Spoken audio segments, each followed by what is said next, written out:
Coaching రైళ్ల రాకపోకలలో స్వల్ప మార్పులు.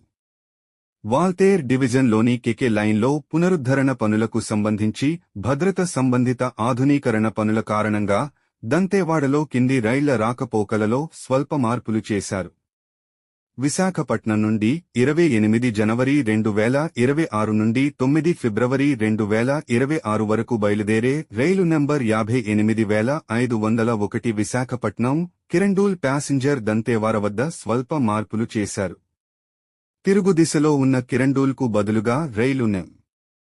58502 కిరండూల్ విశాఖపట్నం ప్యాసింజర్ 29 జనవరి 2026 నుండి 10 ఫిబ్రవరి 2026 వరకు దంతేవాడ నుండి ప్రారంభమవుతుంది అని.